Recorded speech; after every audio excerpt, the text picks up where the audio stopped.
俄罗斯和乌克兰的边境危机恐怕还没降温。Ukrainian defense officials say Russia is increasing troop numbers near its border. They say 120,000 troops are there now. That includes Army, Air Force, and Navy personnel. 因为俄罗斯目前已集结12万大兵，逼近美国估计的17.5万。美国总统拜登9号在与乌克兰总统泽伦斯基通话，一讲就是超过1小时。We know is that the aggression here is on the Russian side. The military buildup is on the Russian side. There's a path, a diplomatic path forward. The part of the president's objective, our president's objective, in having the call was to convey that clearly. 拜登虽然强调想用外交解决，但还是加大力度军援乌克兰。Since the Russian occupation of Crimea in 2014, the U.S. has given Ukraine more than $2.5 billion to bolster its self-defense. This year alone, that amounts to $450 million. 美国将陆续运来标枪、反坦克、导弹协助反制俄罗斯，相关的援助还可能更多。We would provide additional defensive materiel to the Ukrainians above and beyond that which we are already providing.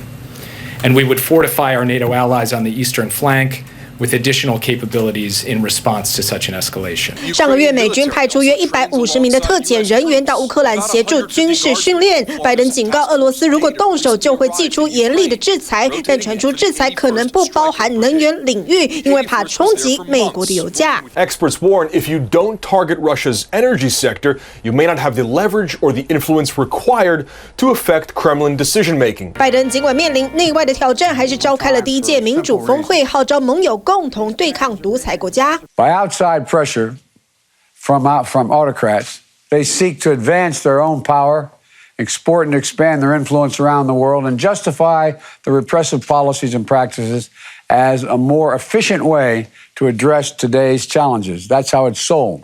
第1天的峰会，台湾驻美代表萧美琴出席，行政院政务委员唐凤将在第2天致辞。同场演说的还会有前香港立法會議員羅冠聰，不過他卻因此被香港保安局長痛批是漢奸。一個人出賣自己個國家係為咗外國嘅政治目的，呢啲呢就係現代嘅漢奸。對於這場民主峰會，大陸官媒 CGTN 製作嘲諷短片。Democracy, the will of the people. But what happens when that will is ignored? Gun violence, racial discrimination. 但里头的内容似乎正好呼應拜登的擔憂。Most worrying of all, by increasing the dissatisfaction of people all around the world with democratic governments that they feel are failing to deliver for their needs. 虽然民主峰会受邀国也有争议，像是邀请了巴基斯坦、菲律宾和波兰，但国际社会似乎更无法容忍大陆对新疆人权的迫害。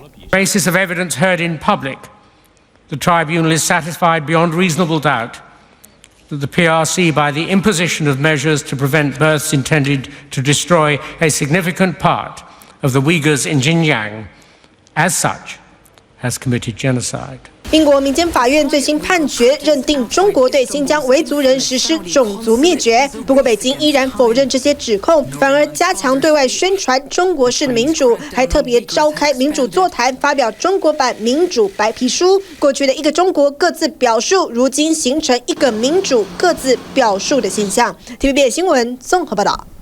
请支持一个专门报道国际新闻的全新 YouTube 频道 TVBS Plus， 扩大视野，掌握趋势，请订阅并开启小铃铛。